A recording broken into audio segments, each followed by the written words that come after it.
Olá meus amigos, sejam bem-vindos à DeFi University e hoje nós vamos falar sobre a diferença entre stablecoins, depósitos tokenizados e liquidity provider tokens, também chamados como collateral backed tokens. Por que é importante essa distinção? O que ela muda na sua vida? Bem, se você é desenvolvedor e alguém pedir para você criar uma stablecoin e de repente você fornecer para ela um depósito tokenizado ou um liquidity provider token, certamente você nunca mais será contratado, porque trata-se de conceitos e objetos completamente diferentes. Por outro lado, se você é advogado e pretende atuar no âmbito do direito penal econômico, por exemplo, relacionado ao mercado de criptoativos, essa distinção pode fazer a diferença em relação à liberdade do seu cliente. Por exemplo, você saber se o seu cliente criou uma stablecoin ou se ele criou um depósito tokenizado, certamente, ou até mesmo um outro ativo tokenizado, vai fazer muita diferença e nós vamos entender claramente neste vídeo o motivo. Mas antes de tudo, sempre com a nossa perspectiva prática, eu vou deixar na descrição do vídeo o link para uma aula específica sobre a criação de um dos ativos, sobre o qual nós vamos falar, que é o chamado Liquidity Provider Token.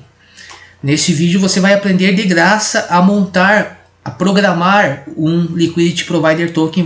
A partir disso vai ficar mais fácil, talvez, para entender alguns dos conceitos que serão abordados nesta aula. Mas vamos lá. Primeiro vamos analisar o que está sendo dito aqui.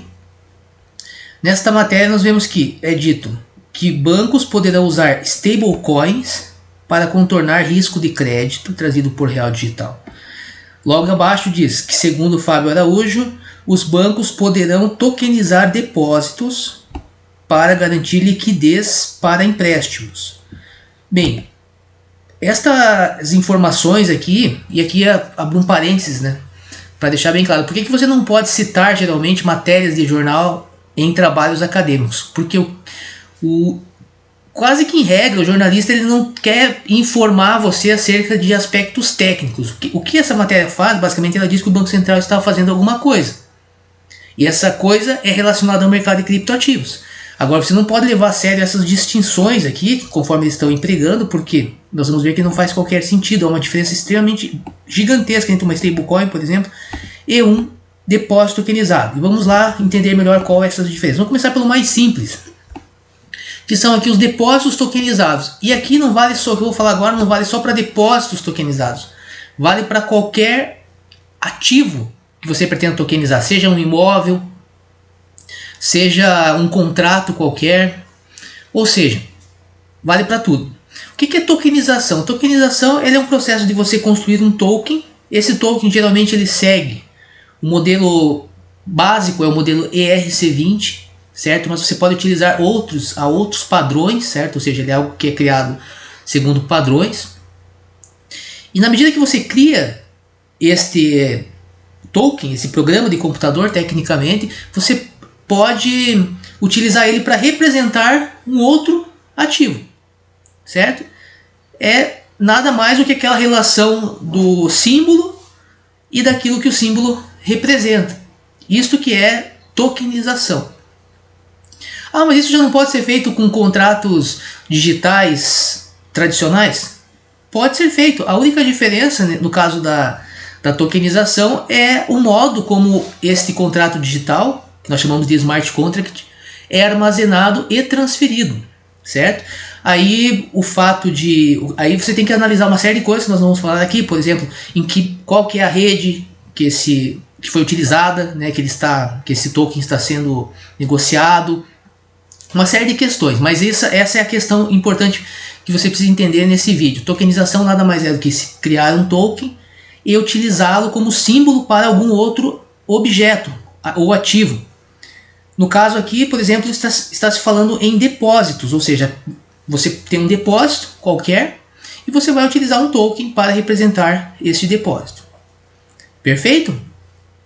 Agora, o conceito de Liquidity Provider Token. Vamos começar antes de falar de stablecoin, que é o conceito mais complexo. Bem, Liquidity Provider Token, também chamado de Collateral Backed Token, é algo completamente diferente. Ou seja, imagine, por exemplo, que você fez um depósito de criptomoedas na Uniswap. Quando você faz um depósito de criptomoedas na Uniswap, automaticamente, tem alguns desenvolvedores que não gostam dessa palavra, mas fiz o depósito, vai ocorrer o chamado mint de um token. Este token que será mintado, ou seja, será emitido, na verdade a emissão a gente usa mais para a emissão monetária, quando é um ato jurídico realizado no Banco Central, mas o termo utilizado no âmbito dos criptoativos é mint mesmo.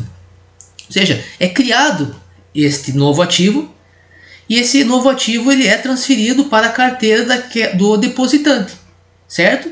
Ou seja, o que há nesse caso? Há uma relação entre o ativo depositado e o token mintado, que foi recebido. Isso é tokenização de depósitos? Não, nós já vimos o que é a tokenização de depósitos. Isso é um chamado Collateral Backed Token. E por que há uma diferença? Nossa, diferença gigante aqui. Quando você pega este seu Liquidity Provider Token e você deposita novamente na plataforma, você recebe o depósito originário, e este Liquidity Provider Token ele é queimado, é o chamado burn que nós falamos. Ou seja, não há como ficar na mão do investidor os dois tokens ao mesmo tempo, certo? E isso tem uma razão econômica, obviamente, e de segurança, caso você seja programador, certo? Porque na medida que você faz o Liquidity Provider Token retornar para o pool de liquidez e não há queima, você está inflacionando o sistema, percebe? Isso é uma stablecoin? Não. Então, assim, veja que esse já é um conceito que se aproxima um pouco mais, mas não é uma stablecoin. E aqui na matéria, veja que aqui você já percebe que a matéria está completamente equivocada em termos técnicos, que ela compara stablecoins com depósitos tokenizados. Nós já vimos que não são, porque depósito tokenizado é uma coisa. Liquidity Provider Token se aproxima um pouco, mas ainda assim está muito distante agora sim do conceito de stablecoins. O que é stablecoins? Muitas pessoas falam que stablecoins é uma moeda ou uma criptomoeda que está pareada com um outro ativo, como o dólar, por exemplo. Grosso modo, assim, sem muitos pedantismos, digamos, em uma conversa entre pessoas que conhecem o tema, não tem até que não tem problema de você falar isso. Mas em termos técnicos, quando você está ensinando alguém, ou você tem sua preocupação é ensinar e informar, você deve tomar um certo cuidado. Por quê? Porque a stablecoin ela é um ativo que ele é emitido, porém há mecanismos de modo a tornar este ativo com valor similar ou idêntico, né? O ideal seria idêntico, mas nós vamos ver que isso não é possível, a um outro ativo. Ou seja, não há simplesmente um mint e um burn, há um outro mecanismo que você vai ter que criar se você for programador, por exemplo, para assegurar a paridade ou algo próximo à paridade. O maior exemplo disso é a chamada DAI. Certo? O DAI ela utiliza um mecanismo, ela é considerada uma stablecoin algorítmica, porque ela possui um algoritmo. Também é feito esse processo que eu narrei anteriormente, do Collateral Backed Token, ocorre no caso da DAI também. Ou seja, você precisa fazer um depósito, e aí, mediante esse depósito, é feito um mint. A questão é que você tem um adicional, que é um mecanismo, um sistema matemático, no caso da DAI, baseado na teoria dos jogos, em incentivos, em ideias, no sentido de que as pessoas atuam de forma racional, certo? E tudo isso é feito para quê? Para que, sem a interferência de uma autoridade central, seja mantido o valor de DAI mais próximo possível do valor do dólar, certo? Há uma diferença, porém é um mecanismo algorítmico que faz com que essa diferença ela não dure muito tempo. E isso é baseado todo numa lógica econômica. Veja que fazer uma stablecoin não é a mesma coisa que fazer um Liquidity Provider Token, que é o que nós vamos fazer aqui no vídeo, que será feito aqui no vídeo. Um dos elementos como programador que você vai ter que utilizar, por exemplo, é o chamado Oracle Smart Contract. O Oracle ele é responsável por buscar o preço do dólar. Porque o que acontece? Na blockchain você não tem esse preço. O mercado Forex, por exemplo, que é o mercado primário, para onde os bancos centrais negociam. Na verdade não é o mercado primário, né? Porque o mercado primário é aquele referente à emissão, né? do ativo. Mas é o mercado onde os bancos centrais negociam, por exemplo, o dólar, etc., os preços dos ativos internacionais. E aí você precisa de alguma forma observar esse preço, certo? Até então o Forex, inclusive, agora você já pode, como eles criaram um mercado de acesso a, já faz muitos anos isso, né? De acesso também aos investidores comuns, né? Retail investors, né, que eles falam. Mas isso também já é outro assunto. O que eu quero apenas que você entenda é que para criar uma stablecoin você de alguma forma vai ter que ter um mecanismo, o chamado Oracle, o Smart Contract, vai ter que utilizar APIs para buscar os preços do ativo, no caso o dólar, ou se você quiser parear em outro ativo, você vai ter que buscar isso. Então existe essa complexidade, certo? Então essa que é basicamente a diferença. Claro, não posso esquecer, né, que há um outro tipo de stablecoin que é muito parecida com o depósito tokenizado, que é o Tether.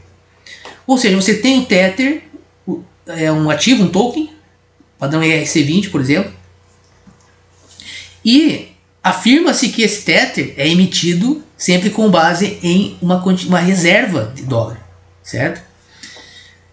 Mas observe o seguinte, nesse caso há uma promessa do emissor do Tether de que ele possui aquela reserva em um sentido mesmo lastro 100%, como se fosse lastro 100% em ouro. Por que isso é importante? Porque se for comprovado, primeiro, na verdade assim, primeiro é importante porque esse tipo de criptoativo na legislação brasileira e na americana, certamente ele é um ativo financeiro. Contrariamente, no meu ponto de vista, do que ocorre no caso da DAI. Mas no caso da Tether não tem dúvida nenhuma acerca disso. E isso é muito importante porque se uma vez comprovado que, por exemplo, o Tether não possui essa paridade, não há essas reservas, ou seja, que a pessoa está mentindo, e nós temos aí a prática de crime, que pode levar o infrator à cadeia. No Brasil, muito difícil. No Brasil, para você ser preso por crime financeiro, é impossível quase, né? Porque aí é uma questão criminológica que nós já falamos em alguns outros vídeos. O Brasil não tem tradição e preocupação em punir esse tipo de crime. Mas o fato é isso. Então eu espero que vocês tenham entendido. Até falei sobre outras questões, porque é um tema que, como vocês devem perceber, é um tema que eu gosto muito. Então é muito importante distinguir isso. E aqui nós vemos claramente que o Banco Central, pelo menos por essa matéria, você não tem como saber o que o Banco Central de fato está pretendendo fazer ou fará.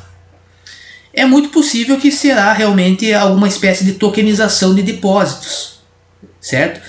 Que estará longe de ser uma stablecoin, a não ser que seja apresentado por parte do Banco Central o mecanismo que vai assegurar, por exemplo, a paridade. Mas isso é muito complicado porque o sistema hoje que nós temos econômico, o sistema monetário, ele tem regras muito específicas, muito diferentes do que ocorre no âmbito do mercado de criptoativos. É muito complicado você conseguir conciliar esses dois temas, talvez até impossível. Por quê? O sistema tradicional está baseado em decisões de política monetária, certo?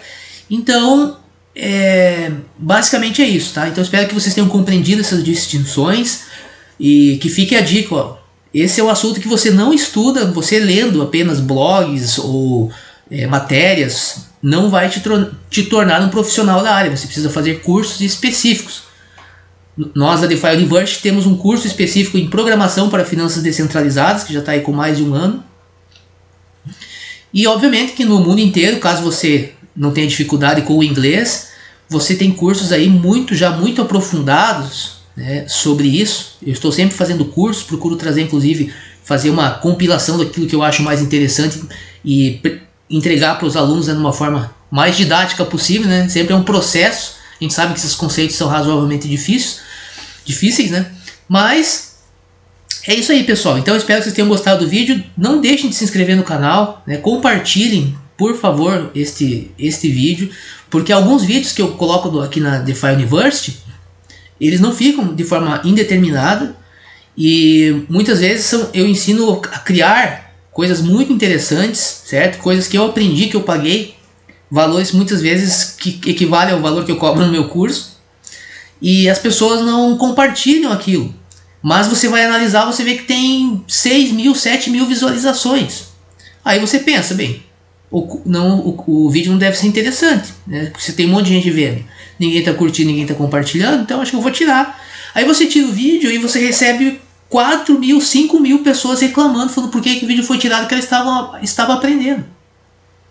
Então nós precisamos mudar essa mentalidade no Brasil aqui, precisamos disseminar a informação, não querer ficar com essa informação. Quanto mais você disseminar a informação, compartilhar, mais você vai ver que mais você vai aprender, certo? Eu posso dizer que eu sou um exemplo disso. Então, tive muitos já resultados positivos, inclusive profissionais, por causa do canal aqui do DeFi University. Então compartilhe com seus amigos que estão começando, aqueles que não sabem, não têm ideia do que se trata, passe para eles, talvez eles fiquem perdidos um pouco no início, mas eles vão se familiarizando, vão estudando, para que nós possamos mudar um pouco a realidade do Brasil, que hoje tem péssimos índices educacionais, tanto na área financeira e principalmente na área tecnológica. Certo, pessoal? Então eu espero que vocês tenham gostado do vídeo e nos vemos na próxima aula.